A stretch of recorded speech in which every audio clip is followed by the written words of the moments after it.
What's up you guys, Mike here, and in this video we're going to talk about 6 things that I wish I had known before I became a professional photographer. If you've been following the channel for a while, you already know I'm a photographer. If you're new here, welcome. I'm a photographer. I've been doing this for like 3 years, or a little less than 3 years, and I just recently moved to full-time photography. And I started learning in Hawaii when my wife and I were living in Hawaii a few years ago. Bought my first camera when we moved back to the mainland, and have been doing photography pretty much on the side ever since then.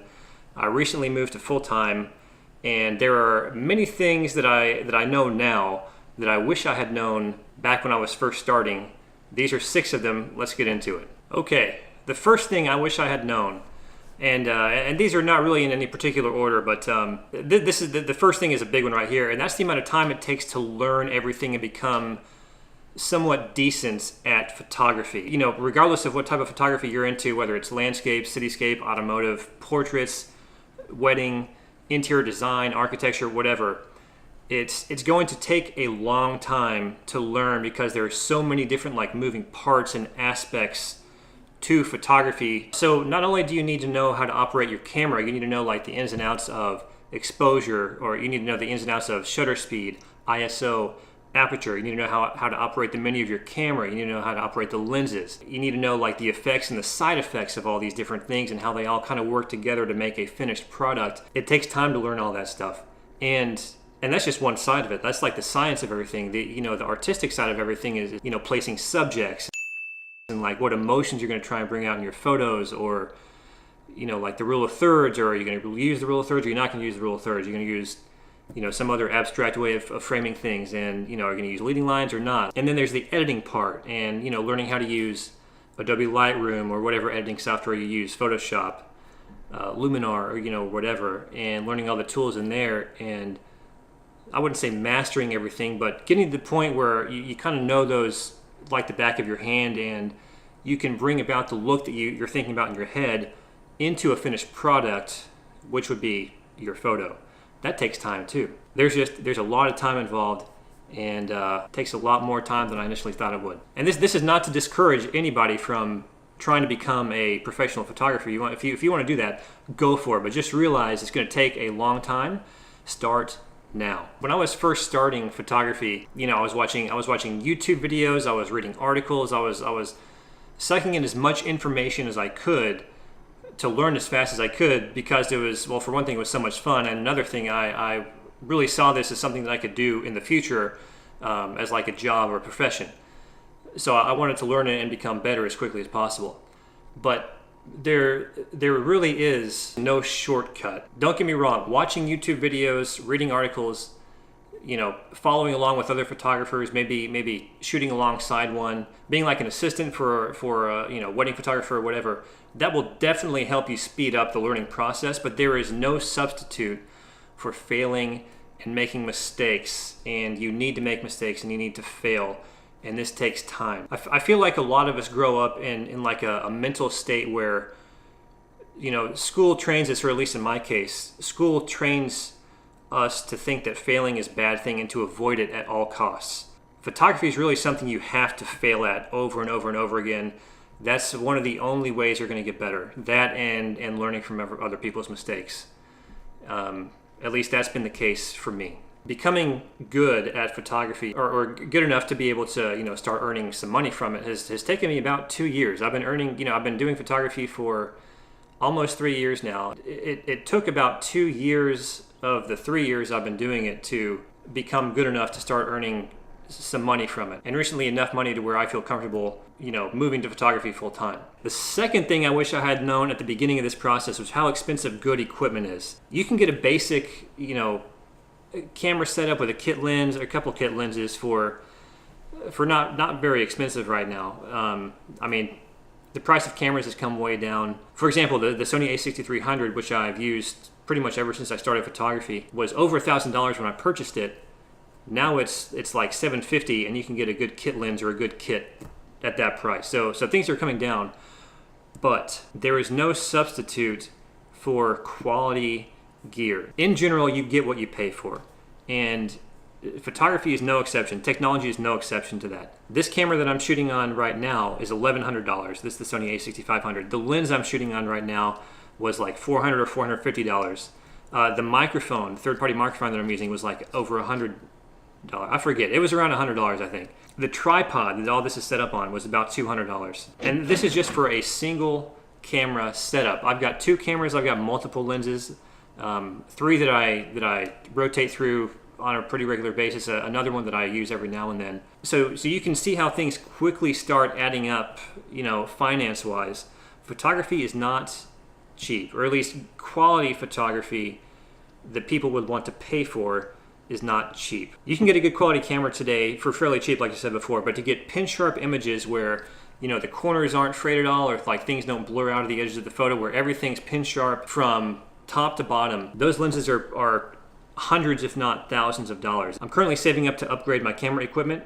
The next camera I want is probably going to be around $3,200. The lens that I would like to purchase to go along with that camera is going to be around $1,500 or $2,000. I may want to get another lens that I can use on the side. It's going to be like another $500. And I would not be purchasing that equipment if I were not going full-time with photography. The only reason I'm purchasing that is because I want more professional looking and sharper photos to give my clients. But you can see things start to add up very quickly, and photography is not cheap at all. Okay. The third thing I wish I had known when I started photography, and this goes along with point number 2, is that people seem to have this idea in their head that photography is cheap in terms of initial investment, in terms of time and energy that goes into making a very good looking photograph.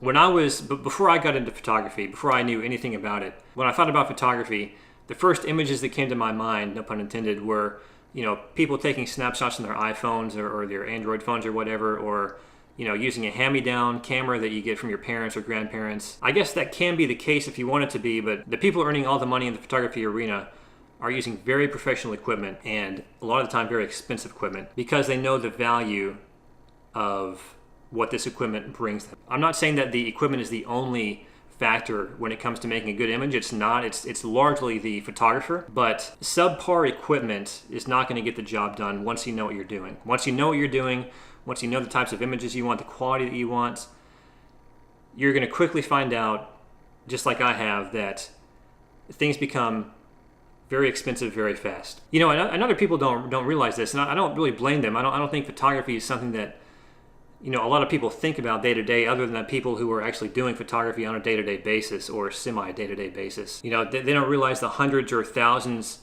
or even tens of thousands of dollars that's gone into purchasing the right equipment, and the hundreds of hours that it's taken to learn what that right equipment should be to purchase, and like learning how to edit and developing, camera skills and editing skills, learning their camera inside and out so they can react in an instant, if need be, to produce the photo at the proper time the client wants. Don't get me wrong, anybody can take a photograph on any kind of DSLR or their iPhone or whatever, but not everyone can take a professional, compelling photo that is exactly what a client's looking for in a timely manner. Anyways, the point is, photography is not cheap at all. The fourth thing I wish I had known when I started photography is the amount of miles I would be putting on my car going from location to location.